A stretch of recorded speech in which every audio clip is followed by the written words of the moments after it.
And the funny thing, they already have one, and he already has one. But you know, there's something to be said for right now. You can do the 2-on-1 thing, and that very much will stop when there's a baby around. You can't do the 2-on-1 thing anymore. So, which is absolutely crazy, absolutely crazy. So with that said, Adam, we are so excited once again to have you back on here. I have you on here for the first time. I haven't had you on the air in a while, but I'm glad you're here with us now.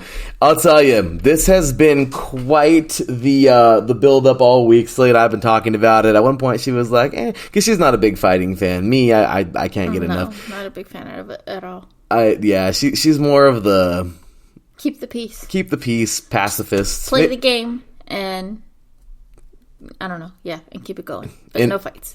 and Adam, if I play hockey back in the day, I would actually be the enforcer. I would gladly be the enforcer. I was going to say this was a game where absolutely the enforcers got to make their mark on this game. This is a classic example. The St. Patty's Day Massacre is a classic example of the old adage of I went to a fight and a hockey game broke out. It's the truth, though. It really is. And Adam, I'll tell you, it is funny because when we were at the Ducks game, a couple months ago, if you think about it, it really is literally a couple months ago, back in the end of January, went to go see the Ducks and the Yotes play. And it's funny because there was a father with two young boys. I think, maybe one was a friend of his son. Maybe one was a son. Maybe he had two, his two boys there. All I know is they were just enjoying themselves. And it was kind of funny because one of the little boys was like, fight. And the dad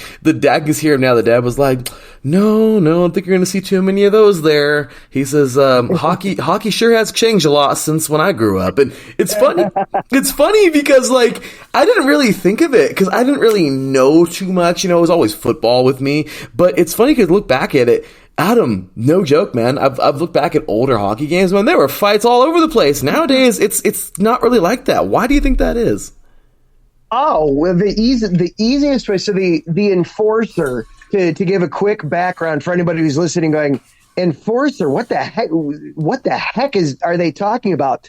There used to be a role on hockey teams called the enforcer. Effectively, he was the bodyguard, and it was if something would happen to a star player, he would hop over the boards. The next time out on the ice, his line would go out there, and he would go up to whomever it was that had taken the shot at the team star and basically, hey, if you're going to take a shot at somebody, it's going to be me. You want to do this? Let's go. Let's throw down. Let's do this. They could skate. They could score, yes, but primarily their job was to protect the superstars. And you'd have at least one on every team, if not two or three. And so you'd know that, okay, whatever line the enforcer was on really wasn't going to be a scoring line. It was going to be a hard-hitting, punishing, the proper term, and I use that in air quotes, proper term in hockey would be the checking line.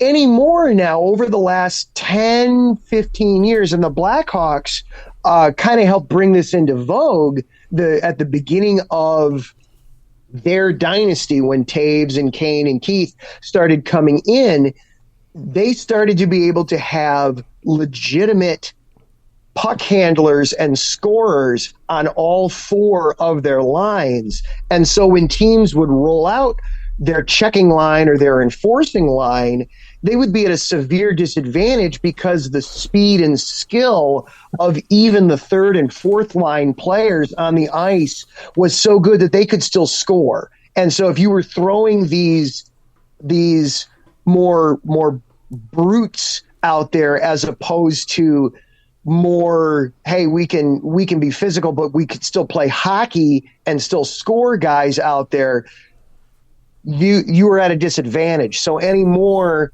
the teams started having more skill players on all of their lines, and also the game itself changed too. You had the league wanted to put less of an emphasis on the fighting, wanted to have less of an emphasis on those kinds of things. The hitting is still fine, but they didn't want to have the massive bloody brawls like we saw in the 90s and even in some of the early 2000s in there. They wanted to have it be more settled by the play on the ice. And when you have, fourth liners that can go out there and still put up, 7, 8, 10, 12 goals a season, suddenly, hey, the enforcer almost becomes a liability. So that's how, kind of in a nutshell, how it changed. That was interesting. Why can't football have an enforcer, Adam? I mean, I would be the enforcer in football immediately. I'm just that guy. Like, that's it. Like, I'm coming to blast you. Like, oh my gosh. I'm sorry, Adam. So did the enforcer? If you ask Philly fans, I mean that's what the job of a Philly fan is. I think is to jump out on there and start whooping on people. Or Brian Urlacher, I think, was very, very famously quoted one time. Football is the only sport where you're allowed to kill a guy and it's legal. If I tried doing this in the street, I'd get thrown in jail. Oh yeah. So did enforcers actually play, or were they just there to fight for the person that they try to hurt? They would play. The enforcers were typically part of either the third or fourth line, and they would play. You'd get, if your top two lines are getting 15 minutes of ice, 15 to 17 minutes of ice a night, your third or fourth line are getting 8, 10, maybe 12 minutes. So they'd be out there, but they'd only be out there for maybe a handful of shifts a game. As opposed to being routinely out there. They'd be out there. Maybe you'd even have them out there in a penalty kill situation, somebody to just try to help disrupt things, but they wouldn't be out there a ton. So really quick for our fans out there who are like, what's a line in hockey? Really, really quick, Adam, if you want to, school me up real quick. But yes, lines, ladies and gentlemen out there, are basically like your substitutions, but like a batting order type of substitution, if you will. But yeah, Adam, really quick for our listeners out there who don't know what a line is. Sure. Yeah. Well, we'll back it up even further. What's a line?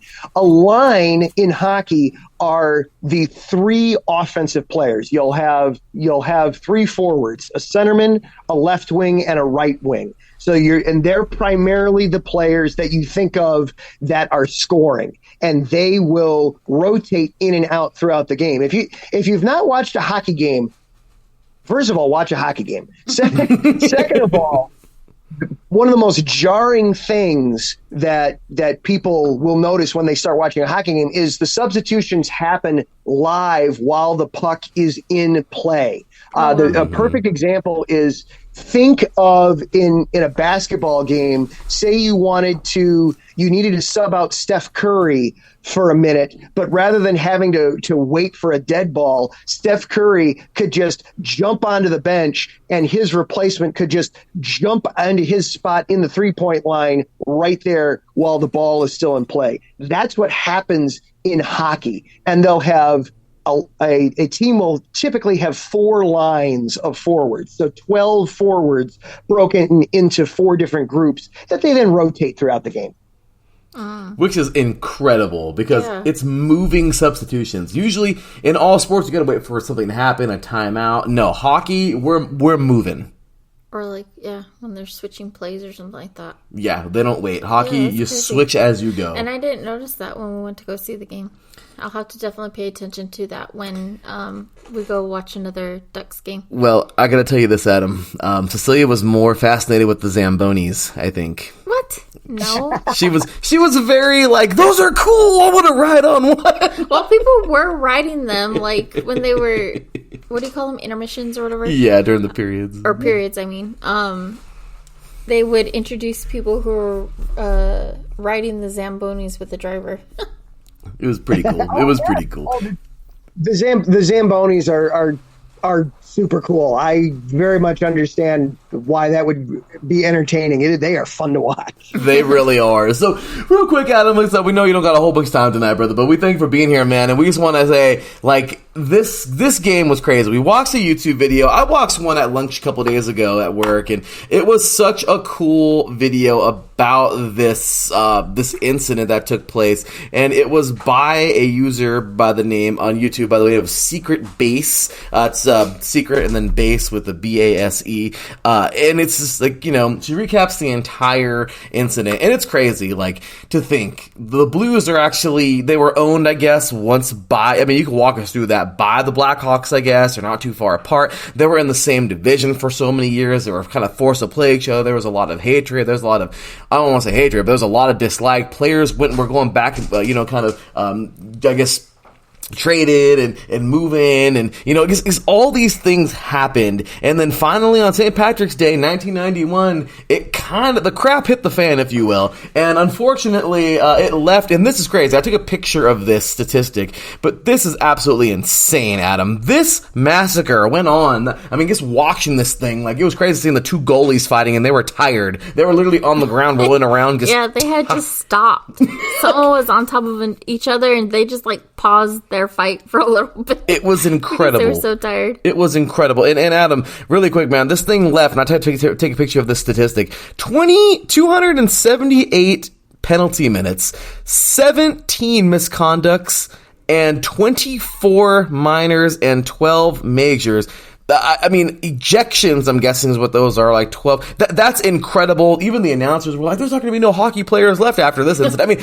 Adam, walk us through that from your, I know we were all very little kids when this happened, but from your best knowledge, your best understanding, especially your Blackhawks, walk us through that night to the best of your ability and talk about, how that happened, and then what happened afterwards, the aftermath, maybe even to add into why hockey is not what it used to be with the enforcers and everything. So the floor is yours, sir. So to set the stage a little bit, and there's a lot of really good stuff that you already did with that. So yeah, the Blues and the Blackhawks, St. Louis and Chicago have always had a very healthy rivalry as two cities. You can't quite do, it's not quite a day trip to go from one to the other. It's about a 5 or 6 hour drive, but certainly you can easily drive there and turn it into a weekend. So St. Louis and Chicago have always had a good, healthy animosity between the two. The Cubs and the Cardinals are big rivals. Chris Bryant, back when he was with the Cubs, he famously said at one point that St. Louis was boring. It was the one city he wouldn't want to, that he doesn't enjoy going to when they're going on road trips with the Cubs. The Bears, when the Rams were still in St. Louis, the Bears would always draw really well there because it was very easy for Bears fans to come down. And the Blues have been one of those teams that has been good traditionally for St. Louis. They've had good results over the years. And so it was very easy then for a natural rivalry to come between the Hawks and the Blues. When you've got two good teams, they're placed in the same division, they're nice and close to each other, they play a lot, that sort of thing happens. In this particular one, so we're going back to 1991. I was all of 4 years old. Actually, technically only 3 years old when the fight actually happened. Both teams were at the top of their division, the Norris division, as it was called at the time. You're late in the season. You're fighting for playoff seeding. You're fighting for the President's Trophy, basically the best team in the regular season. You're fighting for your postseason seeding going into this. And what's unique about this one is there wasn't really a specific, this is why the fight happened. And it was more of, these two teams just do not like each other. They do not like each other. They've had to put up with each other all season long, and it finally just boiled out in this game. You wound up there. Actually, there were two separate brawls in this game. You had one in the first period and then one in the second period. The first period one, the Blackhawks star Jeremy Roenick got in a little bit of an extra shove on one of the Blues players. The Blues took exception to it, and actually a couple of Blues players came over the boards, came from the bench onto the ice to participate in the fight, which is a huge no-no. You cannot come out of the area of play just to join a fight. That's a huge violation of etiquette. The Blackhawks noticed that. Then in the second period, and the first brawl took a good 4 or 5 minutes. You have guys mixing and matching and getting after each other. Then you get to the second period fight. The second period fight is the golden one. You had again one of the Blues players took exception and got a little bit of a late shot onto the Hawks star Jeremy Roenick. Mm-hmm. The Blackhawks immediately then pretended to have a line change. So they wound up with basically 2 complete sets of players on the ice as the whistle blew. They had the guys who had been on there, and then the guys who, well, we're supposed to be subbing on, but then the ref blew the whistle. What are we supposed to do? Everybody kind of then started staring at one another, started eyeing each other up. Basically, they started picking partners, if you will, of who's going to go to who. The refs, and at this time also, if you watch an NHL game, there are 4 officials on the ice. There are 2 linesmen and 2 referees. Yes. At this point, there were still only 3. You had a referee and 2 linesmen. Oh, wow. The 3 officials on the ice instantly recognized what happened and also instantly recognized there's nothing we're going to be able to do. We'll try our best to stop this, but we have to put our own safety first here, boys. Yeah. And then they went at it. You had a couple of guys begin fighting immediately behind the Blues net.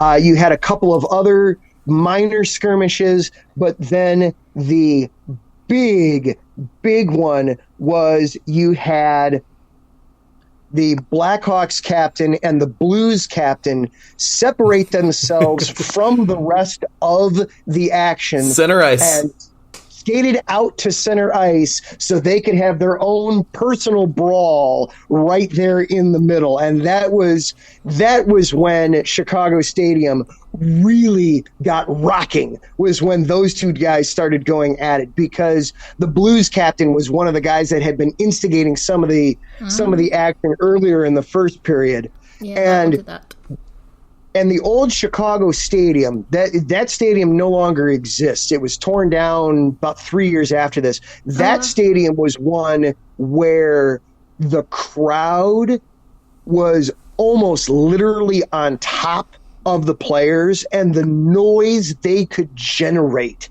that the crowd could create.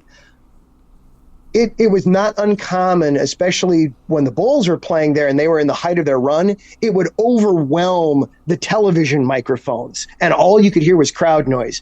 Well, the crowd got into it, and that kept feeding into the frenzy of the players, and you wind up with 7 minutes of just guys going after each other. The officials would separate them after somebody won inevitably. They'd get back up and start going at each other again.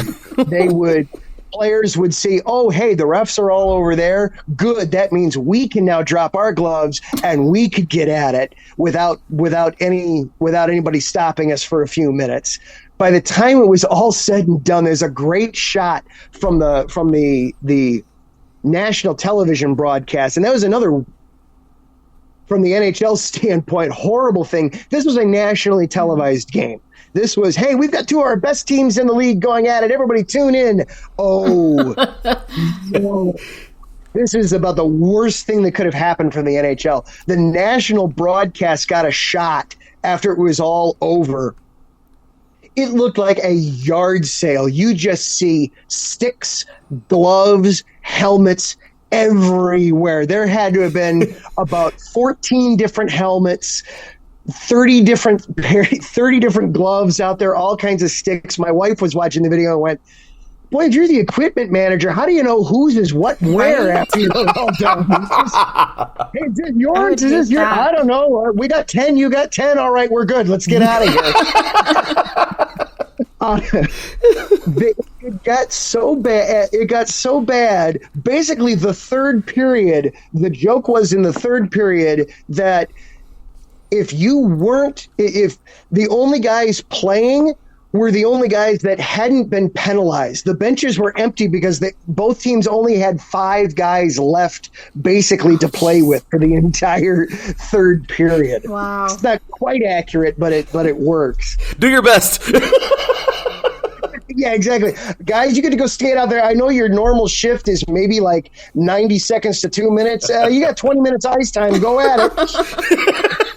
Have fun. Have fun.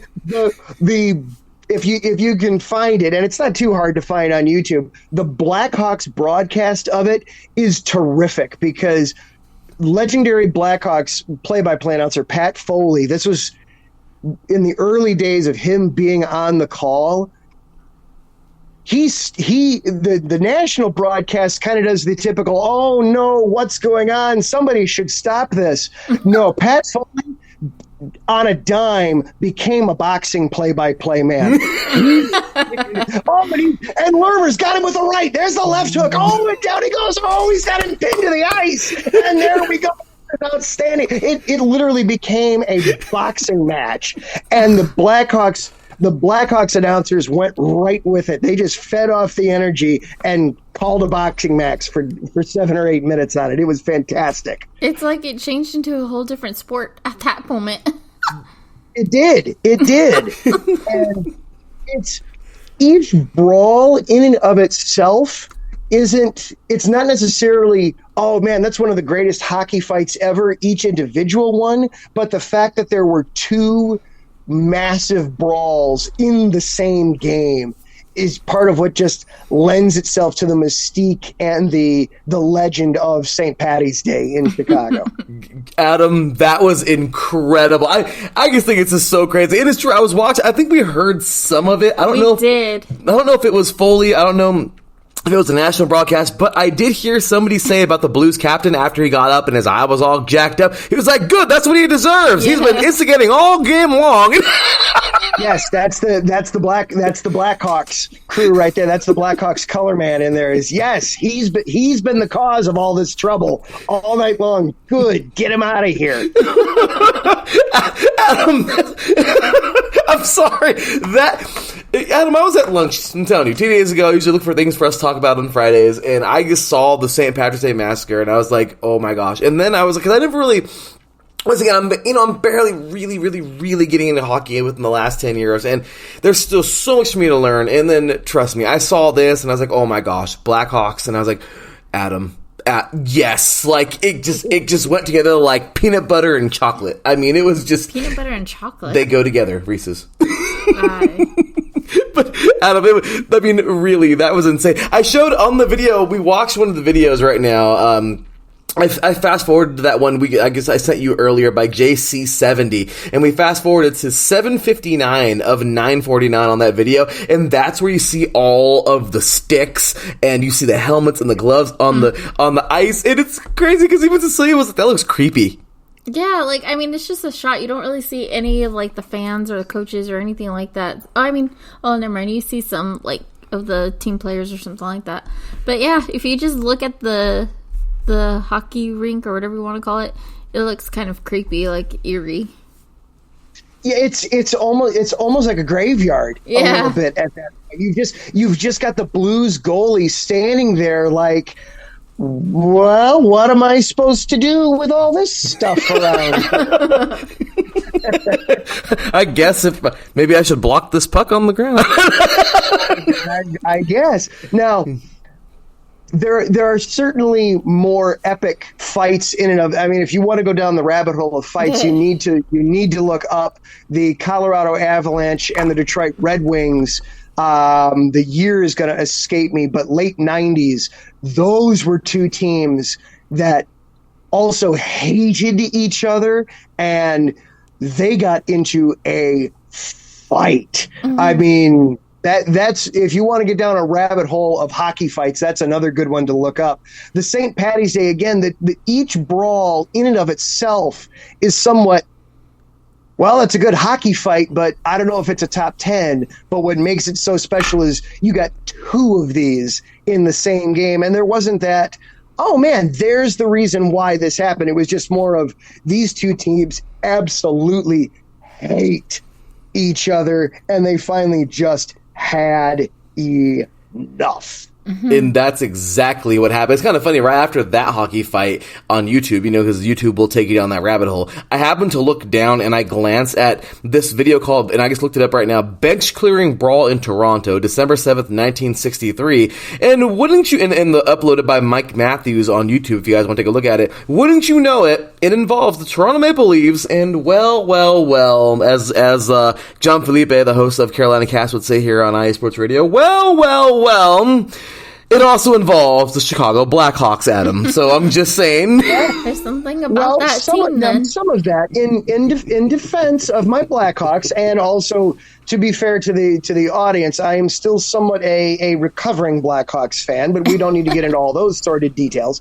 In defense, until right around that time in the early 60s, they're basically, the NHL as a whole was incredibly small, only had about 8 to, you had the original 6, of which Toronto and Chicago are both members, and you didn't have much more than that. You had basically the same 6 teams. They still played an 82-game season, though. Can you imagine the amount of animosity and just, I'm sick and tired of seeing these guys when you get to about game 70 and it's your 16th time of playing this team in a single season? So yeah, you wind up with some doozies there in that era just because they saw each other so frequently. And familiarity breeds contempt in sports, as we all know. That's why we love rivalries. It's so true. And Adam, I'm telling you right now, man, that is so freaking true. Like, oh my gosh, I can't even imagine how it would be to play those same. I mean, that's like the Canadian Football League. There's only like 8 teams, or like the CFL or the the XFL or the USFL. It's just crazy, So I mean, yeah, that's absolutely insane to think of. But oh my gosh, Adam, I know we've kept you way longer than you. Probably you don't want to stay tonight. I know you said you got things to take care of course, the family, so we're not going to keep you any longer. But Adam, we just want to say thank you so much, man. You were awesome tonight. You certainly delivered. And man, I mean, if you didn't know about hockey brawls, I mean, now you know. Mm-hmm. now you know. And the cherry on top for the St. Patty's Day Massacre, the Blackhawks won 6-4. Yay! with 5 guys that were probably just called up that night from the minor league. They all got in their workouts too. Hey guys, in the second during the second intermission, we're gonna need some guys from where? From the farm. Call them. Find me some players quickly. Anybody? You look good. Take it out. There you go. That's basically what happens. I'll tell you that was awesome. But Adam, once again, sir, thank you so much for being here. Of course, as we always say here, man, get your plug, brother. Where can all these diehard hockey fans and Chicago fans find you and your awesome shows that you do here on the network? Absolutely. You can find me on Twitter at Adam_Karnik. Then my shows, now Chicago is going to be on a little bit of a hiatus here for the next couple of weeks, but you can follow along at IESRC on Twitter. Normally I'm Monday nights, 7 o'clock Central Time. Again, Chicago is going to be taking a little bit of a hiatus here the next couple of weeks as Little One makes his appearance. And I will be very sleep deprived. But then you can also follow along. The Neutral Zone will still very much be going strong. Zach Puplis is going to be doing a great job going solo here for the next few weeks. You can catch that on Tuesday nights, 8 o'clock Central. Also follow along with us there at IESR Neutral Zone, breaking down everything in the NHL, talking college, the NCAA Frozen Four, both men. Women's is wrapping up actually this weekend, and then men are getting ready to get going. He'll be talking about that. Of course, the NHL playoffs are right around the corner, and there's all kinds of wacky, zany hockey stories like fans with prosthetic arms and legs taking them off and turning them into improvised clubs. So we have all kinds of fun on the Neutral Zone. I mean, people who don't have limbs is unfortunate, but man, hearing that's wow. Okay, well, there you have it, ladies and gentlemen. Hockey story that has happened. Zach brought that to one of our very first episodes. It was an interesting story. Well, as you can see, hockey has no limits, guys. We're a very unique bunch in hockey land. Yes. Well, it's like it has been amazing. Thank you so much for being here tonight, Adam. We appreciate your time, brother. And hey, man, congratulations on the baby. We look forward to hearing all about him coming up, and we definitely look forward to having you back when you're ready to make your return, man. So thanks again, Cecilia and I both. Definitely appreciate you, brother. Take care. Have a great night. Thank you very much, and we will talk to you very soon back on the show, man. All right. Have a great show, you two. Thank you, sir. Have a good one. All right. All right, ladies and gentlemen. That was Mr. Adam Karnik. My goodness, what a guy. That was incredible. Really, really happy we had him on tonight's show. And certainly just an overall wonderful dude. When we get back, well, we only got about a few minutes. We're going to briefly break into March Madness and then, well, give our exit. Maybe talk a little Gotham, I guess, before we get out of here tonight. But you are listening to the Sports Cult Perspectives right here on iSports Radio, your direct feed for all that is sports. We'll be right back after this. Sports fans, do you like teams that are tough, cities that are tougher, and fan bases that are passionate about their teams? How about teams that are historic and stadiums that are iconic? Then you belong in Chicago, and you need to check out Chi-Town Weekly. Join me, Adam Karnik, every week as we keep up with all things Chicago sports. Bears, Bulls, Blackhawks, Cubs, White Sox. We'll cover them all, plus more.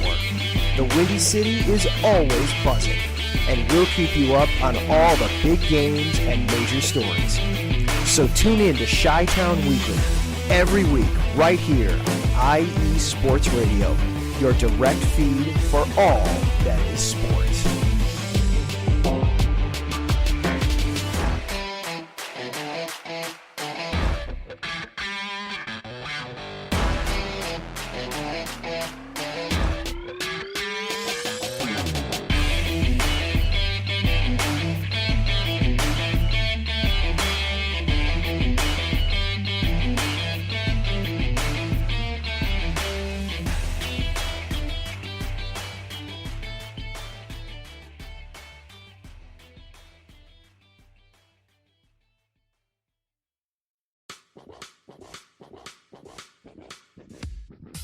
Hello, sports fans. It's me, your boy Larry B, and I want to walk you through the world of sports.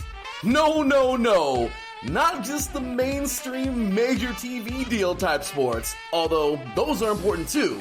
But let me be your guide through your journey of all sports, from college to the pros, the minors, and everything in between. Each week, we are talking sports galore with true diehards just like you from a hardcore fan's perspective that's sure to quench your thirst around leagues you may know all too well and some you may even discover here. That's right, sports fans. If you love sports of all kinds, enjoy hearing amazing sports stories, and respect all sports because you know how difficult any of them can be to play or compete in, then this is your show. Join me, your boy Larry B, on the defining moment each week here on IE Sports Radio, your direct feed for all that is sports, and let the sports come to you.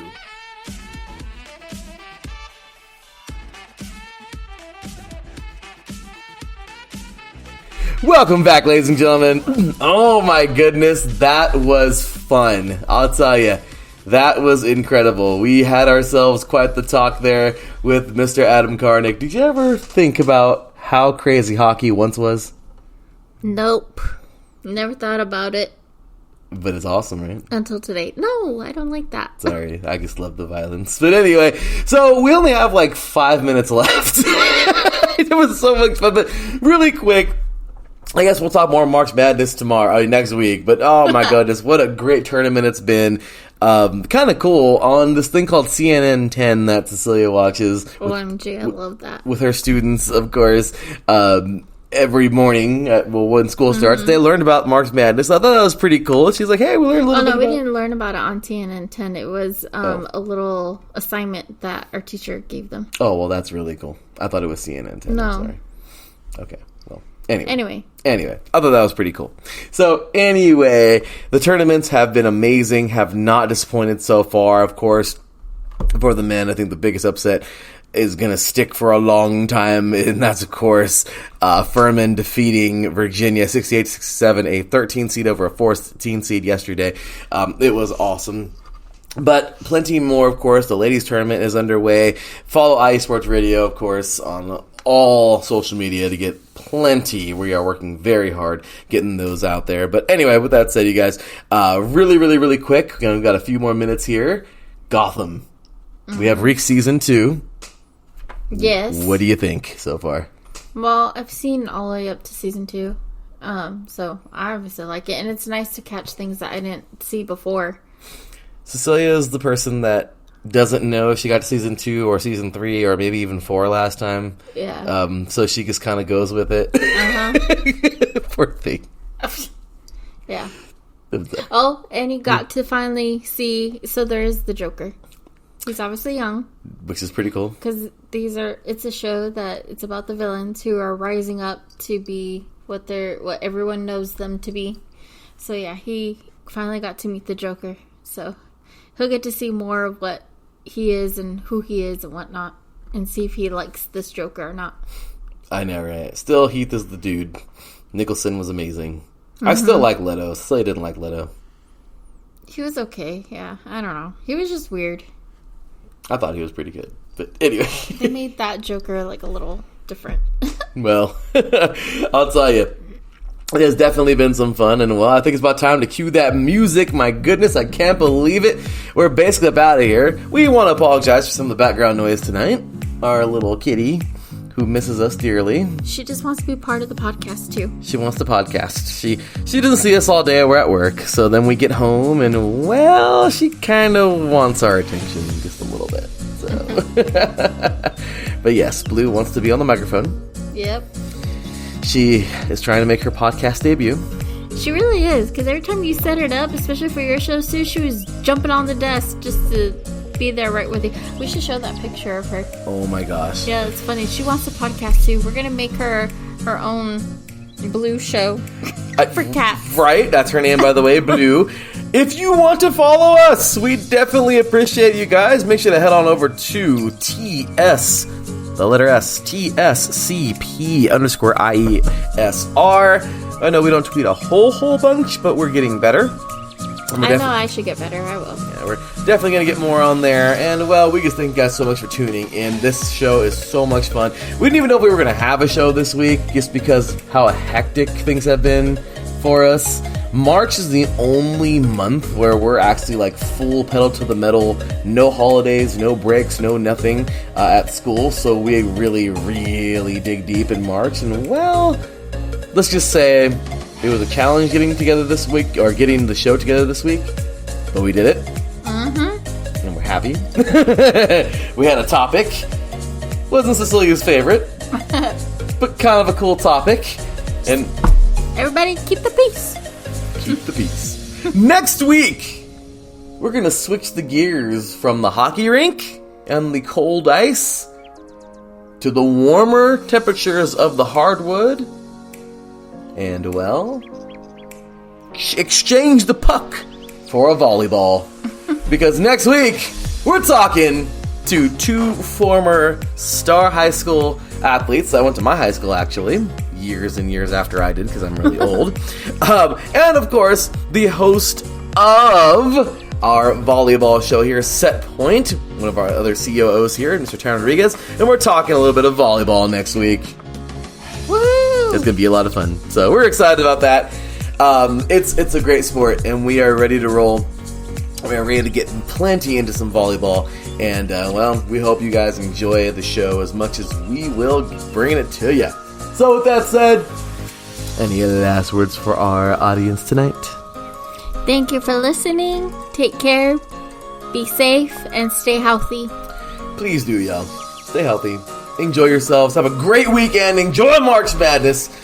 Plenty to talk about coming on up. Enjoy some hockey. Stay safe. Violence is not the answer. Just, it's kind of crazy when it comes to hockey sometimes, but it's okay. So anyway, guys, that'll do it. Follow us on social media at iSports Radio, all over the place. Spreaker.com, iSportsRadio.com, everywhere.